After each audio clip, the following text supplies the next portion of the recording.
Hi, everyone. Good morning and welcome. As you might be able to see, I'm very, very excited, but I'm also truly honored to introduce our first speaker to the stage. And while I'm trying to get a sense of this room and the energy in this space, a space filled with fellow leaders and activists and advocates and community members and philanthropists, I am also getting a sense that I'm right now introducing an incredibly great person, which is John Powell, to a group of incredibly great people, and those are you, and that makes me very, very excited for what's to come during this conference. My name is Christiana Bukalu. I am the initiator and co-founder of an organization that is called State Free. We are a human rights organization that works to empower stateless people in Germany, Europe, and across the globe. Stateless people are people who are not recognized as a citizen by any nation and don't have a citizenship. And that also means that stateless people don't belong. That's at least what the system is trying to make them believe. The system makes stateless people believe that they don't belong by highly restricting their access to basic human rights. So depending on the country they live in, they might not be able to go to school, open a bank account, go to work, or vote. And it is currently estimated that there is a number of 15 million people worldwide who are stateless. And these people experience isolation, neglect, and trauma through the way that the system is constantly othering them. As an organization, we address this topic by creating community awareness and equal rights. And our vision is that one day every stateless person has regained pride in their identity and is able to experience a true sense of belonging. Before John walks up on the stage and wins over all of your hearts the way that he has won over my heart, I just want to briefly share with you what inspires me about John. John is an internationally recognized racial and social justice icon and scholar.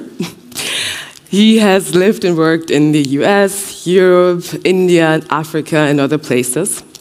He's also the director of the Othering and Belonging Institute, and in this role and beyond has dedicated his life's work to address very critical issues such as civil rights, civil liberties, housing, poverty, and also our democracy. All of that is remarkable, but it's not exclusively what inspires me about John. I was lucky enough to meet John about a year ago in Berlin during an event of the Democracy and Belonging Forum. And what stood out to me about John was not only his expertise and his breadth of experience, but also the way that he, and I can tell you he's a true storyteller, makes me feel while listening to him. John's words and wisdom have the power to create an authentic sense of peace. He creates a vision of a just future that gives hope without neglecting the painful reality that we are currently living in. Listening to John has given me the strength to recognize that while this journey towards a more just future can be very challenging, painful, and tiring, in this journey there are moments of light and joy, and those are the moments that we need to keep very, very close to our heart. John's work is about radical belonging without othering and about bridging across differences. His message of an inclusive, sustainable, and just society and future in which we all are able to see each other and also embrace ourselves is a message that resonates very, very deeply in these challenging times. That being said, please join me in welcoming John Powell to the stage with a warm round of applause.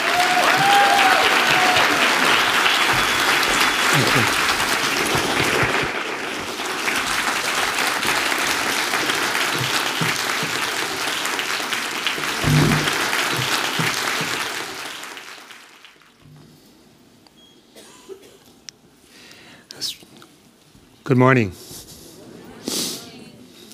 So it's great to be here, coming from California by way of Louisville, and the lights I can not see the ones in the back.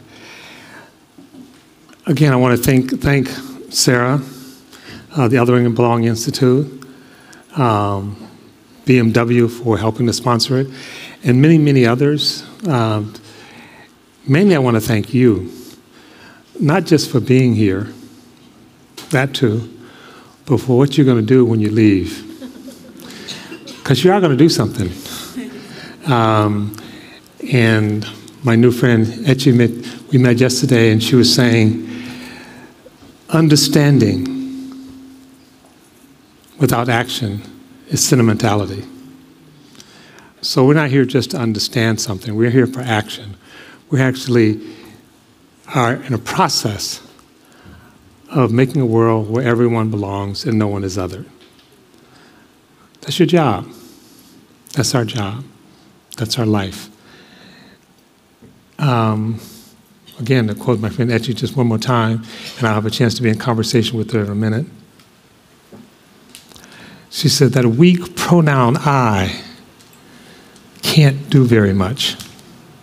That weak pronoun I can't accomplish very much, but we can do a tremendous amount. And again, the we without the other.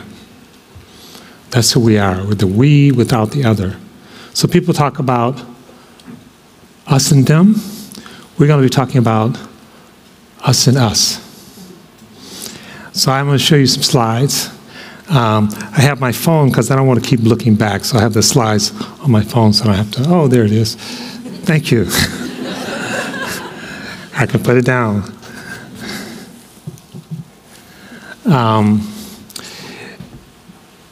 So othering, and I'm going to do a little level setting. Many of you have heard parts of this before, and I want to acknowledge that we're representing different continents, different countries, different languages. Our host here in Germany, thank you for hosting us, Germany and Berlin, Europe, India, Africa, the Americas. One of the things I want to suggest is sort of in your imagination, when you think about who is not there, who's not in your imagination, that's where the work has to be done. Because when we're doing our work, really, there is no other. It's an illusion, but it's a dangerous illusion. It's a dehumanizing illusion that we have to eradicate. So why do I say othering is the problem of the 21st century? So many of you here at the conference probably already heard this, but many people outside the conference have not. So when I say othering, I used to get a response like, huh? What? What did you say? If I say xenophobia, I don't get that response. If I say racism, I don't get that response. If I say Islamophobia, I don't get that response. If I say anti-Semitism, I don't get that response. If I say sexism, I don't get that. If I say transphobia, I don't get that response. All of those are expressions of othering. And so othering is basically saying, look at all the different ways in which we set boundaries which exclude life, which exclude people. And it's not a US problem, a German problem, a Tanzanian problem, and it's not even a Middle Eastern problem. It's a global problem.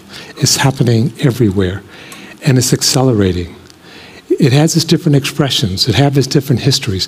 It has its different set of possibilities. The other is designated differently in different places, but everywhere around the world we see a resurgence, a weaponizing of othering, not between just individuals, but where governments, states, institutions, structures engage in the process of othering. And so part of what I want us to do is to better understand that. But again, not so we can just understand it, so it informs our work, so we know what we have to do. And of course, many of you will recognize this is a knockoff of W.E.B. Du Bois, his statement at the beginning of the 20th century. So some people, when they hear othering, they immediately think, well, if we just all were the same, you know, we're not just all the same. I'm writing something with the help of my friend Rochelle, and I'm playing a little bit with Public Enemy Number One, Fight the Power. There's a line in there, and they say, Are we the same? No, we're not the same. Of course, we're the same and different at the same time. But one way we try to deal with othering is to just collapse everybody's identity. And so oftentimes you also hear, not that there's not some validity to it, but a rap on identity politics. Why can't we just all be humans? That's a big tent. Why can't we just all be humans, right? I want to be clear from my perspective when we talk about belonging, when we talk about othering. We're talking about all the different expressions of our humanity, but not just our humanity. We have brothers and sisters that walk on 4 legs. We have relatives that plant themselves in the ground and grow high into the sky. Humans comes from the word humus, which means of the earth. So when we talk about belonging, we're not just extending it to the 2-legged friends, but to all of us, to the earth itself. Again, not to reduce us to the same. We have expressions in our diversity, and that's not a bad thing. So belonging is the response to othering, not saming, not reducing everybody, not forgetting, not wiping away. So why is this process growing and accelerating, as I suggested? And it will continue to accelerate. There's something happening that's causing this acceleration. In virtually every part of the world, we see the rise of authoritarianism. We see democratic expressions, even in its weaker forms, being retrenched. So what's going on that's causing this to happening all over the world at the same time? And there are many things. Neoliberalism, the failure of actually incorporating and making a real inclusive democracy, but also change itself. We can only process so much change in a short period of time without experiencing anxiety. And the change is accelerating across multiple areas. Climate change, technology, the economy, globalization. And then the ringer is demographics. As we watch the world become more mobile, in a funny way, not as mobile as it should be.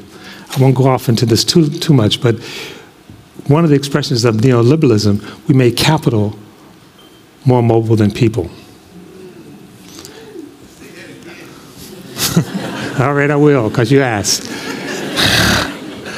One of the expressions of neoliberalism was to make capital more mobile than people, which put people at a structural disadvantage in relationship to capital. But people are mobile. We've been mobile for a long time. We've been mobile ever since we decided, some of us, to leave Africa. So welcome home, everyone. Your home is the earth.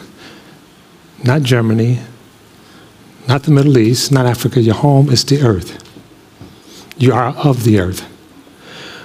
But for a lot of people, this change in diversity is the most threatening part of that change. Most threatening part. Yeah, we may be afraid of AI, but you haven't seen any demonstrations in the world against AI. You've seen demonstrations against people, against immigrants, against blacks, against Jews, against whites, but not against AI. The most frightening thing for us is each other. And as we look into the future, those demographic changes are going to continue to roil the world. It doesn't mean those other changes are going to go away. We're still going to have pandemics. We're not done with COVID, and COVID's not done with us. And some medical providers say we shouldn't be worried about the next virus, we should be worried about the next fungus. I said, what does that mean? I'm not going to worry about it right now. But change is happening fast, and it creates anxiety, it creates stress on our system. Not just us, but all mammals. Darwin talked about that when he talked about the survival of the fittest. He was saying those who fit within the environment are those who survive. And when the environment changes, it calls upon us to change. And we can only do so much change in a short period of time without being severely stressed. So when we go to small towns, and the people there are worried that they're losing their society, they're talking about the same thing. They don't use these words, but it's like, I'm losing my society. The young people are leaving, and new people are coming who don't speak my language, who don't look like me. And what they're really saying is that in this change, I'm not sure I'll fit in. I'm not sure that the future holds a place where I will belong. I belonged in this village for hundreds of years, and now there's some change. And for many of us who live in urban areas, like these are provincial people who are not with it. I was talking to a friend in Berkeley recently who had been traveling around the world, really, not just the United States, and doing research on small towns. And she was saying the people there are rooted and so different. They're so afraid of change. You know, their identity is wrapped up in terms of where they are. And I said, we're here in Berkeley. What's our identity? And she said, well, we're Berkeley. And she said, our identity is innovation. And I don't know how many of you saw the movie Oppenheimer. Some of you did. But the notion, I said, Berkeley holds the identity of innovation, of change itself. But change without rooted in values is just as dangerous as no change at all.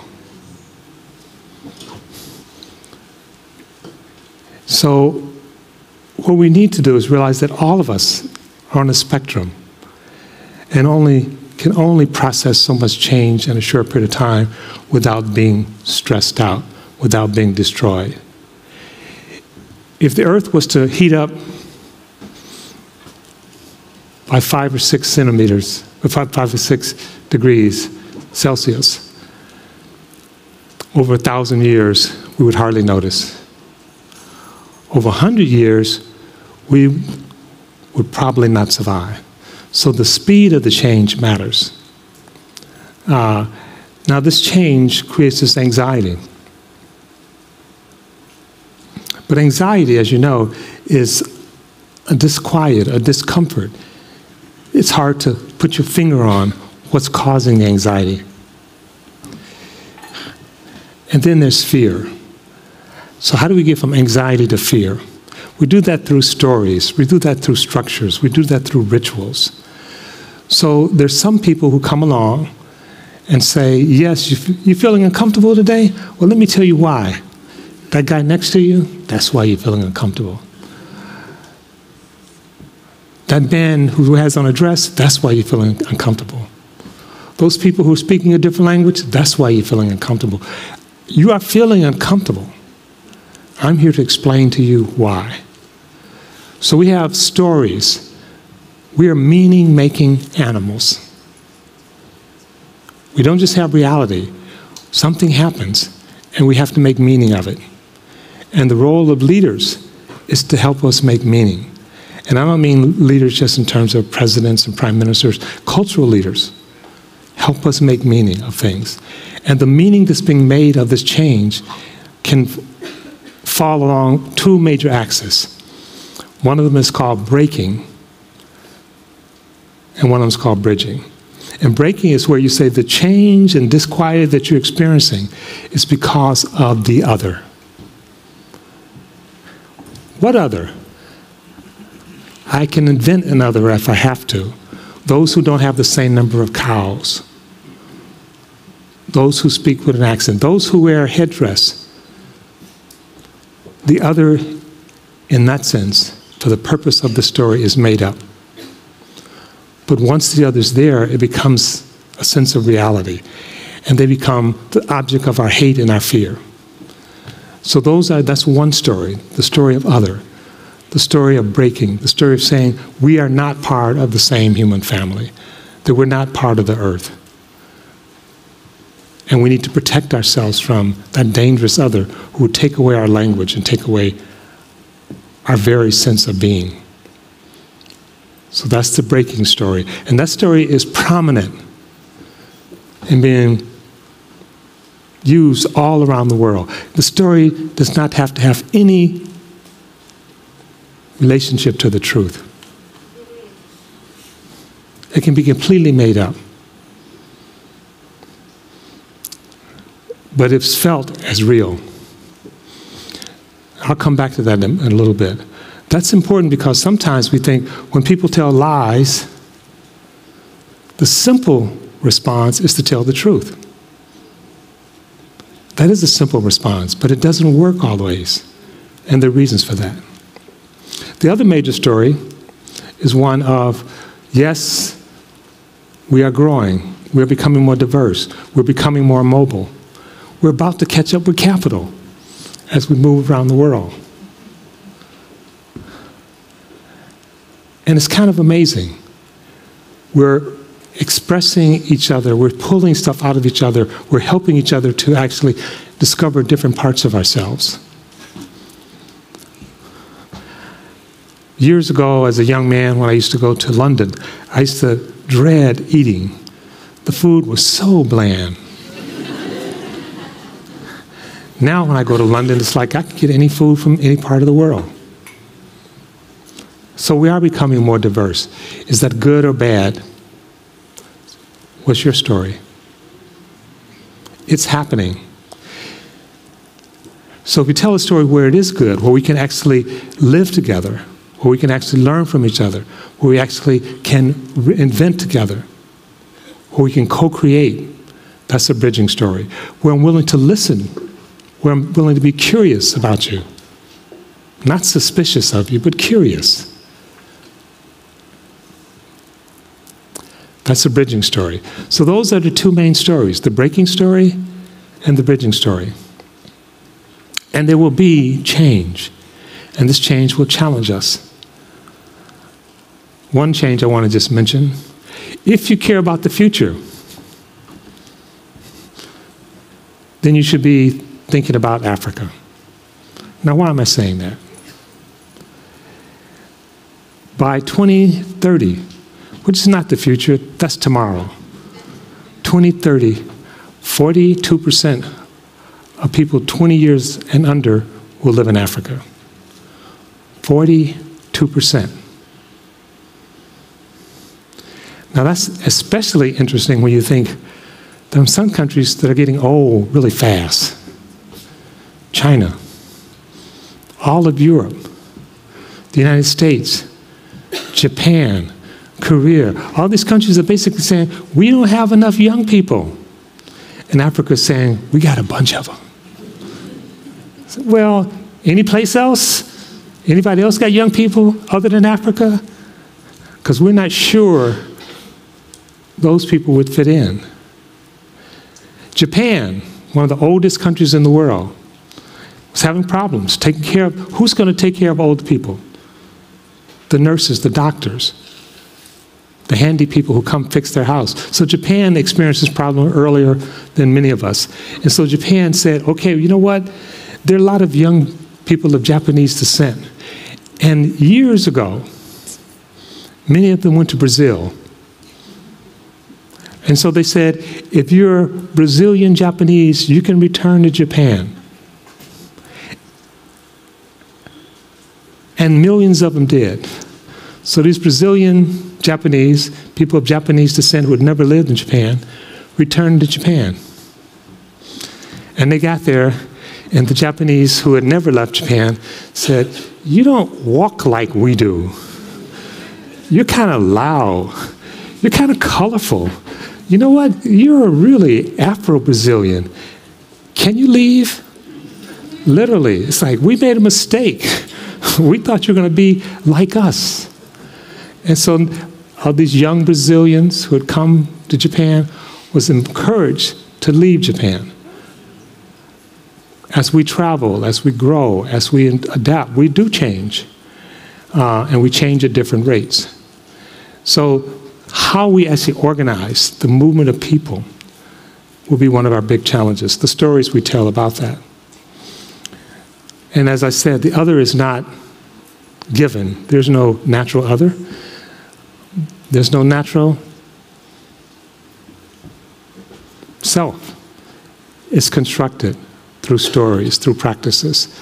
And so we can do it along all these lines.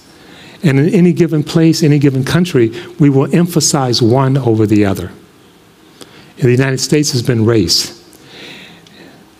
Race has been a formative way of doing the other. And formative means it not only defines, quote unquote, the other, but defines those who consider themselves the dominant group. It defines the structures. It defines the system. It defines the culture. And so in India, it may be caste. In another place, it might be immigration. Another place, it might be language. That depends on what we do. This is a video that's really online. I'm not going to show it to you now for the sake of time, but I'm going to make the PowerPoint available so you can look at it later. So why, if people are telling lies about us, lies about the world, why can't we correct it with truth? So this is a picture of the brain. And the brain, in some ways, is like India, at least my rendition of India. I lived for almost 2 years in India. And the thing I found amazing about India is that India keeps changing, adding new layers, but the old layers stay.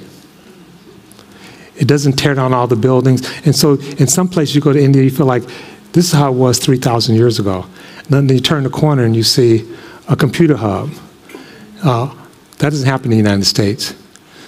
If it's older than 1950, it's old. We tear it down. So the brain is like India. It keeps adding new layers. But those old layers are still there. And one of the first layers is what's called the reptilian brain, or the amygdala. That's the early part of the brain. That's the brain we share literally with reptiles. And different parts of our being is largely located in different parts of the brain. So fear comes from the reptilian brain. Now, why is that important? Well, reptiles, as far as we know, don't have a sophisticated language. They don't write novels. They don't do movies. They don't do research with citations, but they have fear. So fear is grounded in our pre-language part of ourselves. It's very basic. Some people say it's the first emotion, fear, and it's before language. So when language tries to dislodge fear, it's like, it doesn't make sense.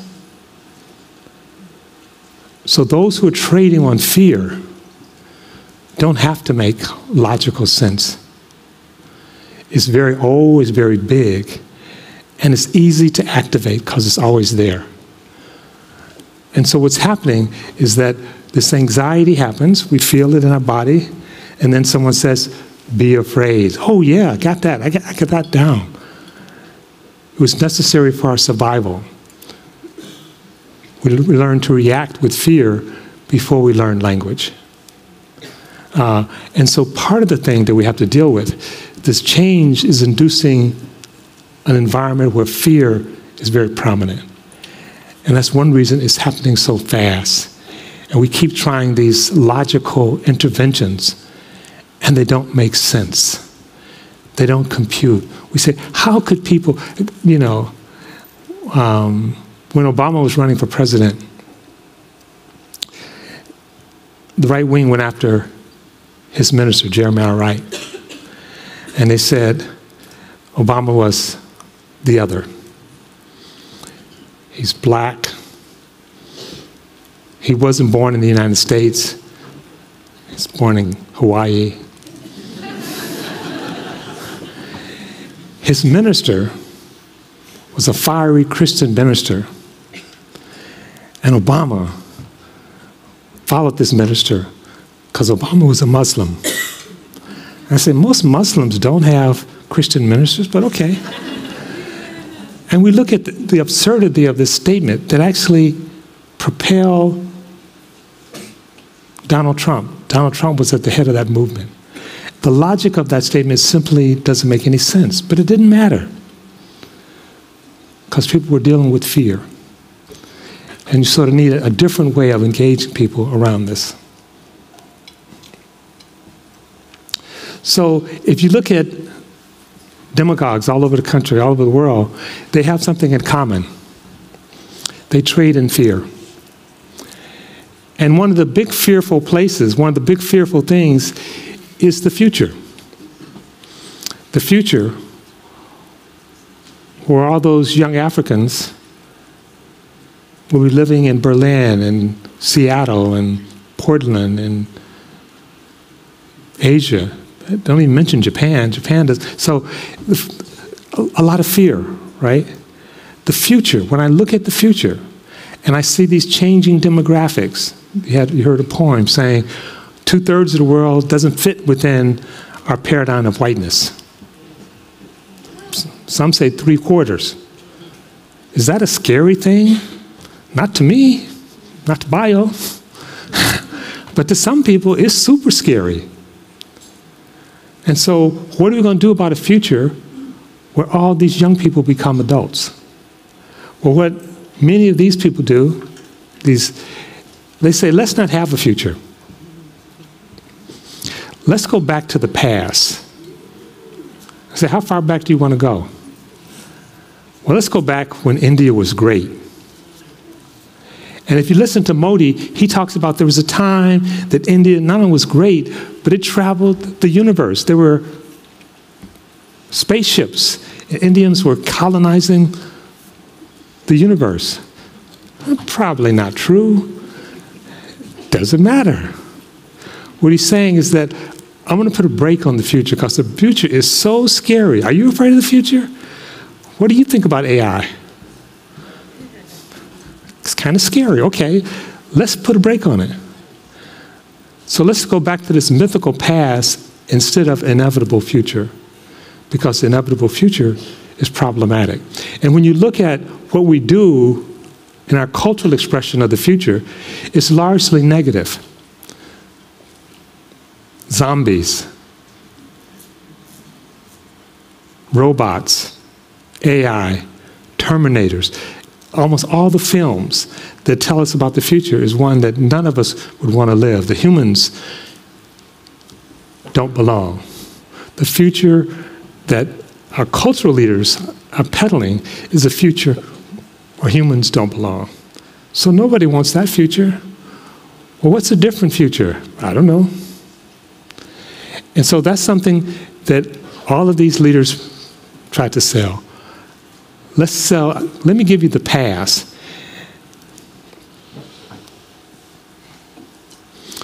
And these are just, the next few slides are just examples of the surge in the rise of nationalism, the rise of ethnic nationalism. It's happening all around the world at the same time. The rise of xenophobia. All of these things are based on fear. Can we stop it? Now, I was told, many of you are Europeans, and so you know this better than I, that in Italy right now there's a movement by some people to do mass deportation of non-European immigrants. And at the same time, there's a move in Italy to get more young people because Italy is old. So it's like we need some of these young people from Africa, but not from Africa. It's not logical, right? And part of it is that, what does it mean? We have to decide. We have to tell that story. We're meaning-making animals, all of us. Sometimes we make meaning through religion, through rituals. But people need meaning. And the meaning that's being given, that's being shared, that's being proposed by the right wing is not a happy meaning for most of the world. They're building smaller and smaller and smaller we's. They're building we's based on purity. So Putin can say, Ukrainians are really Russians. The head of Turkey can say, what's wrong with saying, or Hungary can say, what's wrong with saying we want people who are of historical Hungarian heritage? So it's smaller and smaller we's, more and more breaking. And we use sacred symbols. So we're having to sort of move in different domains, not just in the prefrontal cortex of the brain, which is the newest part of the brain. It's an interesting part of the brain. It's part of the brain I'm sort of using right now. But it's new. It's the new kid on the block. And if it doesn't relate to the rest of the brain, it doesn't work. And so you had some exercise this morning trying to get you into your body. When Descartes said, I think, therefore I am, and he said, reason is the master of emotion, separation. He was suggesting, let's just stay in the prefrontal cortex. And when he said that, it had immediate implications. One of the reasons they justified taking land from indigenous people is that they were using their whole brain. Literally, they're saying they had earth that they were not exploiting, that they're not extracting from. What a waste. These people don't know how to use the earth. Let's take it from them and use it right. They said women should not be allowed to vote because they're too much into their bodies. I mean, literally, when Hillary Clinton was running for president, a guy said to me, can you imagine having a president that has a menstrual cycle? Man, to him that was scary. What happens to her prefrontal cortex when her menstrual cycle happens? So it's this separation, not just from the head, the brain, and the rest of the body, but from prefrontal cortex and everything else. Nothing else really counts. Nothing else really works. And sacred symbols don't make sense because we can't process them rationally. Now, when we talk about the far right or the far left, we really are talking about something different. That this what's going on now, this churning, is not a left-right paradigm anymore. There's something else. And what I'm also suggesting is that these changes, this thread of these changes, will affect all of us. Will affect us differently. Even us in Berkeley who think we are on a cutting edge of change. At some point we will reach our capacity, our limits, or we can't go beyond that. So part of this is like, how do we help people settle into a future? How do we help people imagine a future? Not imagine a future just for the tech people in Silicon Valley, but a future for all of us. A future for those living in rural Europe, rural America, as well as for the urbanites. And I've already suggested that part of this is around whether we tell bridging or breaking stories, whether we engage in bridging or breaking. And there are long bridges and there are short bridges. A short bridge is a bridge with someone you share a lot of common values. You may be the same family, maybe the same religion. You get the same jokes. You know, you eat the same food. Ezra Klein wrote a book about polarization.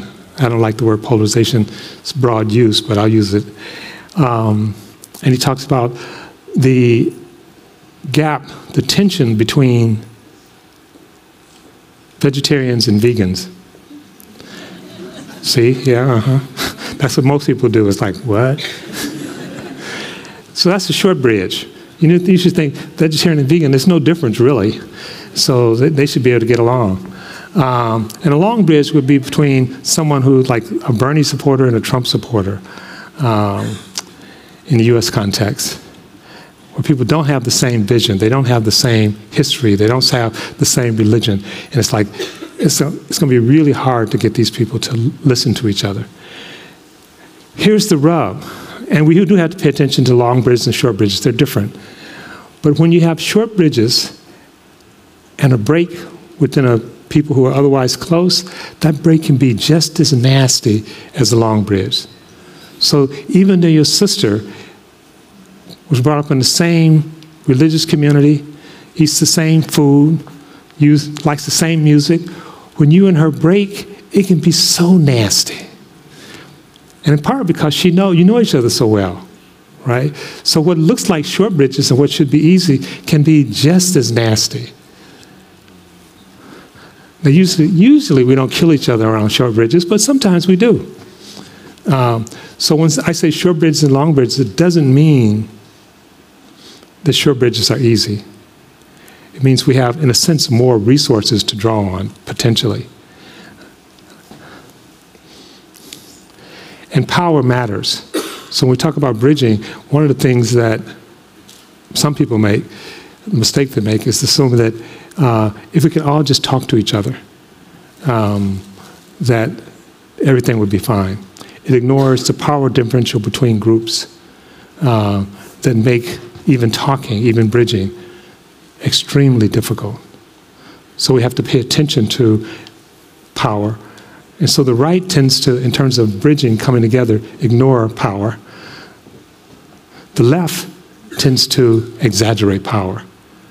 I can't talk to that person, that white person, because they have more power than me. So it's more complicated than that. It's more nuanced than that. And I would dare to say people at this conference have power. People at this conference have privilege. Certainly those who traveled across the waters. So even though I may be from a group, African Americans, that are known for being abused and not having power in the United States, I do have power. Even though I affiliate with and identify with those who don't. So it's more complicated. So what I'm saying is we have to pay attention to power, but we can't make it such a heavy precondition that we won't talk to someone. I was talking to Sarah the other night at dinner, and one of those, it's easy to do now where you sort of lapse into, man, everything is screwed. Have you ever had one of those conversations? It's like, what are we going to do? And so I like to remind people, this is a rendition of Reverend Dr. Martin Luther King, where he talks about the arc of justice. The arc of morality is long, but it bends toward justice. He's saying this is a long struggle. We're not going to get this fixed in 2 days or 2 weeks. This is a long struggle. But if you go back 2,000, 3,000 years, we actually see that we're actually part of a long arc, an arc where we actually bring and acknowledge and celebrate human dignity. We didn't always do that. You only have to go back a couple of hundred years, and people summarily were killed and dismissed. I'm not saying it doesn't happen now, but it's not summarily. So something's happening, and I like to think that the arc that we've been on is a long arc toward belonging. That this is not new, it really is already present in Greece, in Aristotle. Now I know, probably caught you by surprise, you weren't expecting that one, right? And I'm not saying Aristotle had it all right, but he had some things right. And the West in particular think they borrow from Aristotle, but there's a radical interpretation of Aristotle where he basically says equality, where he says fairness and justice requires that you treat people who are situated the same. But then he goes on to say fairness and justice requires that you treat people who are situated differently. And that a healthy society has both the first kind of equality, which he calls arithmetic, and the second kind, which he calls geometric. Now, I won't have time, because Sarah told me I have 5 minutes. But that's actually a radical concept. He's saying context matters. Situations matters. Our histories matter. And fairness and justice requires that we deal with that when we're dealing with each other.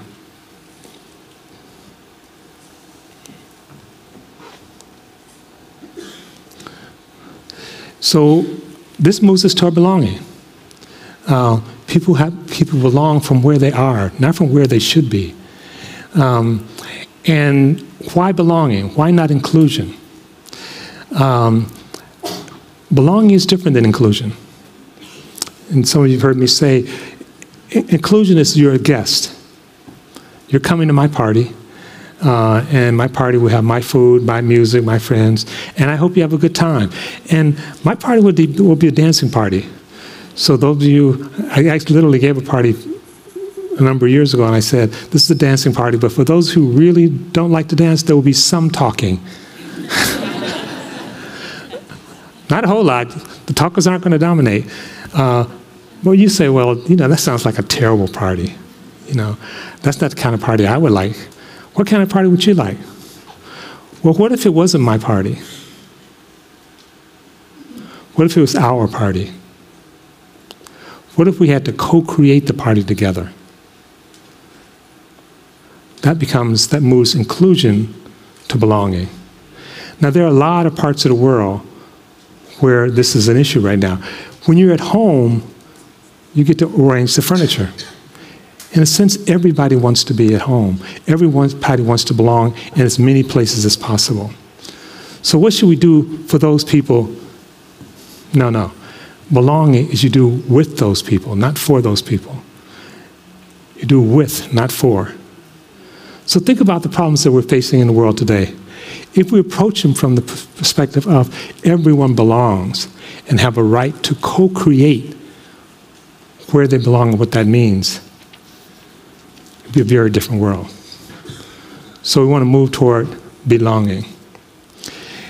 And this is an example. So if we think about you joining something, the thing that you join keeps its shape.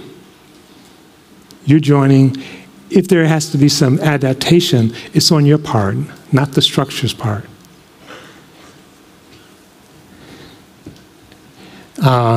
Iche suggested that this is kind of scary, right? Because you're telling people that, okay, you have these Japanese Brazilians coming back to Japan, they're going to change Japan.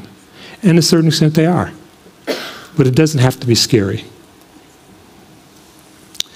And when we look at belonging and change that's going on, it's not just between people, it's also in terms of structures.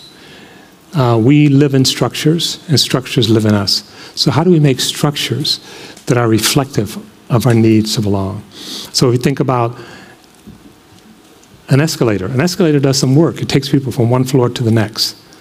But if you're in a wheelchair, it doesn't work.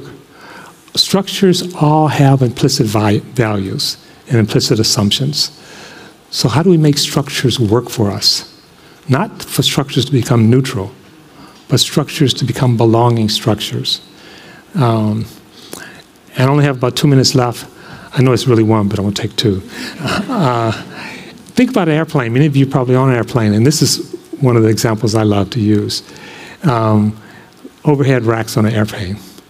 That's a value-laden structure. Why is that? Well, because half the population, on average, is shorter than the other half. And of course, I'm referring to women. So women, on average, are shorter than men. Women, on average, have less upper body strength than men. And then my friend Sadiq heard me say this before. Women, on average, this is somewhat controversial, have more luggage than men. So here they come getting on the plane, these shorter people with less upper body strength and more stuff, trying to lift it up over their head, and they're struggling. And so, being smart humans, women decide, okay, I'm not going to carry my luggage on the plane. I'm going to check it. But now that means you got to get to the airport an hour early. And it means you got to leave an hour later waiting for your luggage. And more often than you care to remember, your luggage didn't make it on the flight. What that suggests is that individual, personal interventions into structural problems are almost always wonky and impose a tax on the individual. They're not adequate. I want to make 2 more points, then I'll stop. This is written by someone from the Middle East. It's a short book. It's a good book. It's called In the Name of Identity, Violence and the Need to Belong. What does that mean? Well, what the author is saying is that one of the reasons that othering is so vicious is that we use belonging. If you want to belong, you have to other those people. That othering oftentimes is bound up with belonging. You want to be a good whatever, you can't be associated with those people. And so othering itself is tied up with belonging. So there's a belonging that's pernicious. There's a belonging that's small. There's a belonging that's exclusive. That's not the kind of belonging we're talking about. We're talking about belonging without othering, where you say everyone, but everyone belongs. I'm going to go to the end. 2 last points. One, there are cracks in the container. The institutions, cultural norms, and things that we relied on no longer work. They're cracks. And when cracks happen, everyone feels like they're othered. No one feels like they belong. Everyone feels out of sort. And this is a very dangerous space that we're in. There are cracks in the container. And most people don't have the job of trying to maintain the container. So we have to address this. And so this is my last slide for now. So we have to tell better stories. We have to have better practices. But who's the protagonist in our story? Who's the villain? So I want you to think about that. When you tell a story, whether it's about the Middle East, whether it's about the United States, whether it's about Europe, who is the protagonist and who is the villain? Who's left out? Who's not in the story? And who is telling the story? And who's the audience? Start there. I mean, just start there. Say, I noticed you didn't talk about this group at all. I noticed this group doesn't have a voice. And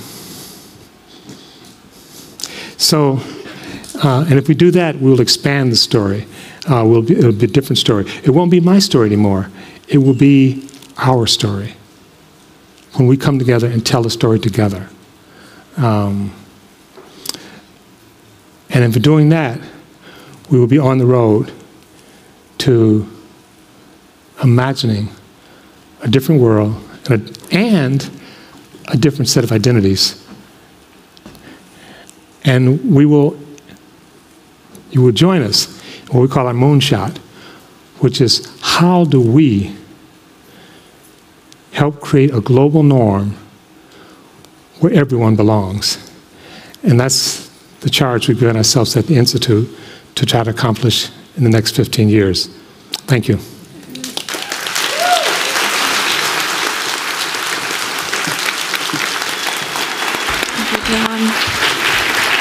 Thank you, John.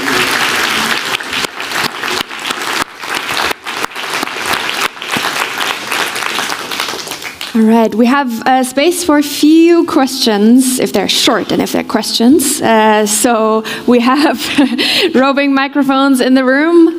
Just raise your hand and then we'll call you up. Yes, with the first one there. Yeah, microphone is coming, flying in this moment. Thank you, John, for such an inspiring speech. I would like to know, in my understanding of belonging, to bridge, you need civic space. You need a space to create empathy, to have dialogue with the others. So my question is how to deal with authoritarian regimes that are actually breaking down all civic space, that are prosecuting civil society, that are even bombing each other using political violence. How to deal with political violence? Thank you for the question. So yes, we need space in order to bridge and dialogue. But the space can be curated by anyone. At some level, and at our conference in April, and you all invited, one of the things I want us to deal with is just that question at the state level, at the institutional level, when the state is involved in breaking, when the state is involved in collapsing that space, what should we do? But most of us have interactions not at the state level. We have interactions at our daily level, at our schools, at our churches, at our mosques, at our synagogues, and we come in at work. So how can you do this in your daily practice? So one of the things I want to really push us on is not to postpone, not to wait for somebody else to do it. Many of you are part of organizations. The space itself is curated, in part to have some dialogue, which you'll see more of tomorrow. So you don't have to wait for the state or those who are holding a lot of formal power to actually curate, to give you permission. What do you write? Many of you are writers. Some of you are cultural workers of a different sort. Is your practice one of bridging? Are you bringing people in or not? So we still have to act. We can't give up on the state. We can't ignore the state. But we can actually even put demands on the state. But if we do that from a bridging perspective, then it's more likely that the state will respond. Another question? There's someone right here. Yes, please, can we get the microphone? Yeah, second row. It's coming.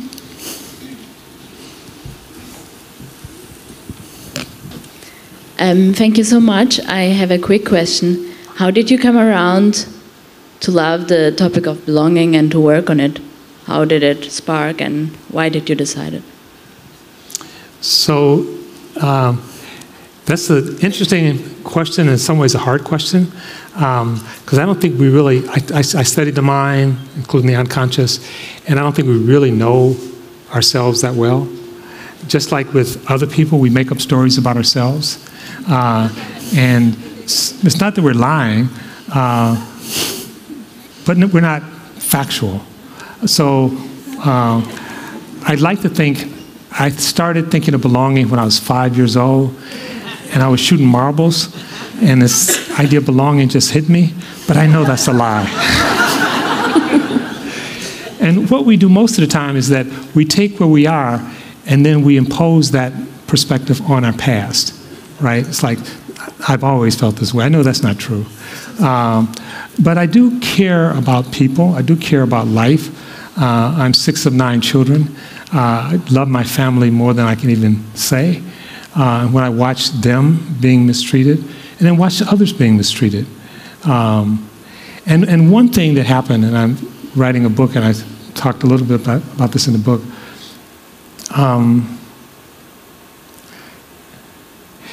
You know, I'm a vegetarian, and this is not unusual. A lot of kids, when they're growing up, especially if they're growing up on a farm, many of them have this epiphany at some point.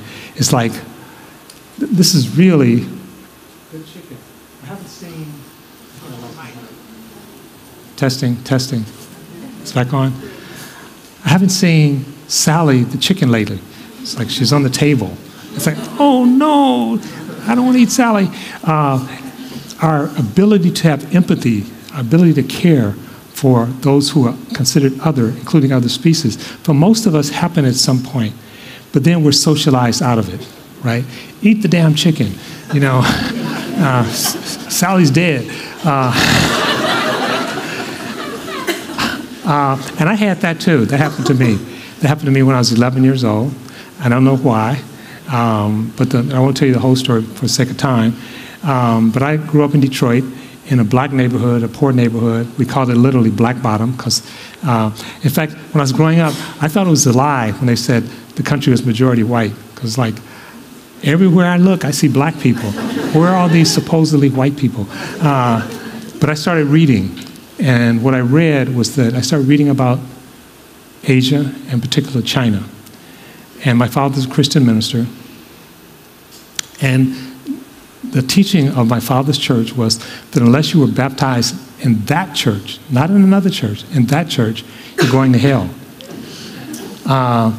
And one day at church, I asked the question, so what's going to happen to those Chinese who've never heard of this church? LeMay Church of God, Church of Christ in Detroit. Had you heard of that Bible? Or you had not. Maybe you had.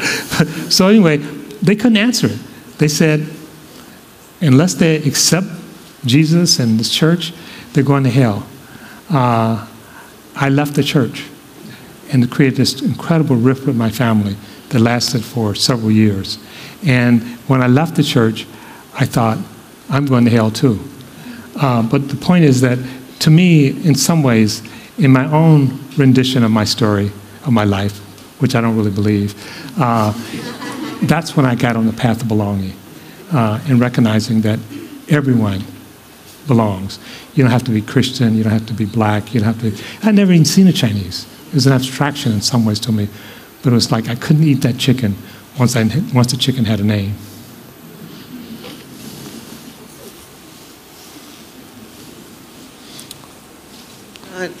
Is this on? Yeah. I'm Sadiqa Reynolds from Louisville, Kentucky, Perception Institute in New York, Cam in the back. And I wonder what you think the connection between belonging and truth and justice is. Great question. Sadiq was a friend and colleague. She runs the Perception Institute. I think it's a tricky question. So Hannah Arendt writes about totalitarianism, and she writes that when you have total truth, you have the ground for total totalitarianism. I think, frankly, that some of the ways in which different religions come together, each claiming to have complete control of the truth, is actually quite dangerous. And that's why I use the word meaning. Again, not to lie, not to fabricate. There are facts, and facts matter, but so does meaning matter. And so I think that to some extent we have to actually engage with each other to make a meaning, a story, a world where everyone belongs.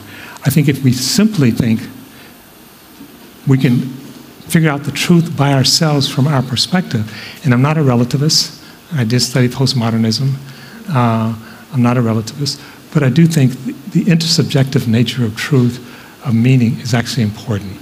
The co-creation is really, really important. And it doesn't mean you abandon your truth, you bring your truth to the table, but you let someone else bring their truth to the table as well. And then, at the end of the day, for me, any truth, any practice that settles on the notion that Chinese have to go to hell is not acceptable. I believed that. When I was 11 years old, I believed it. But it still was not acceptable. And now I'm a little more brazen. You know, I don't believe it anymore. I don't believe I'm going to hell. And I don't believe any kind of religion or creed or truth that would condemn billions of people as something less than, as other, is appropriate.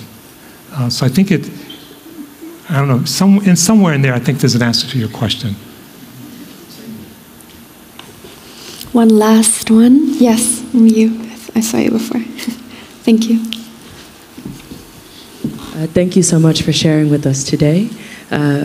My question for you is, what would your advice be for othered people who other people, especially when thinking of this framework of fear? What would your advice be for people whose fear, statistically speaking, is rooted in not the fear of change, but actually the fear of the right to life and all that encompasses? Wonderful question, thank you. So, I'm not supposed to say this, so Cecily, who was our communication director, may. Anyway, Stephen and I just wrote a book, and published by Stanford Press. It's coming out in April, so this is a plug. Buy the book. No, just, you can pre-order it now. In all seriousness, we deal with that question in there. We talk about people who are othering other people. That's a serious problem.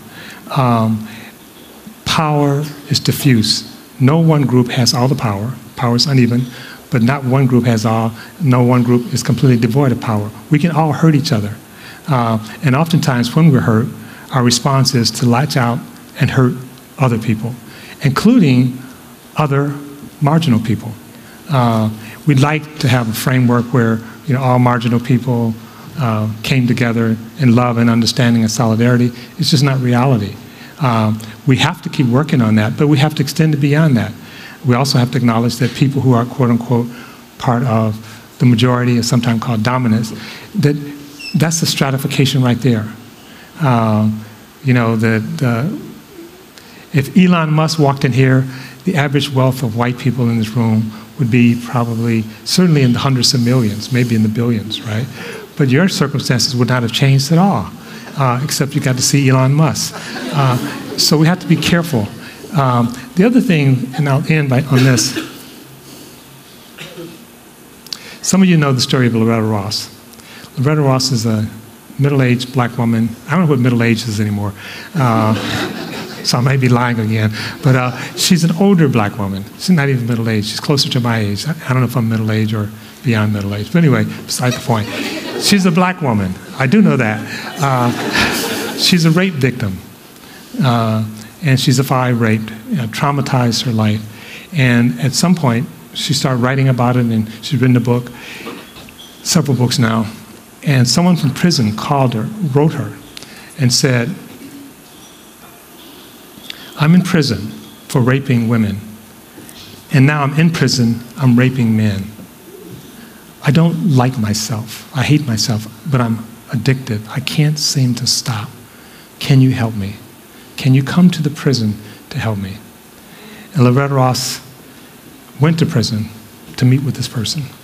And she spoke at one of our conferences, and someone said, well, Ms. Ross, did you first have to resolve your own internal trauma before you could reach out to someone else? And she said, absolutely not. That the engagement and the vulnerability, and I'm not saying, let me be clear, I'm not saying everyone should bridge at all times. I think you have to come to that decision yourself. But I'm also not saying that you have to wait until you've worked everything through, that you have power, that you're whatever, then you can bridge. I'm saying in many cases, the engagement, even if you're from a marginalized group, is one of the ways in which you heal and gain power. That don't accept a story that's only about you being marginal. None of us are just marginal. None of us are just powerless. So we have to hold on to all of our humanity and not wait and not postpone. And I'm not saying skip over all the traumatic or difficult conditions. But anyway, I'll stop there.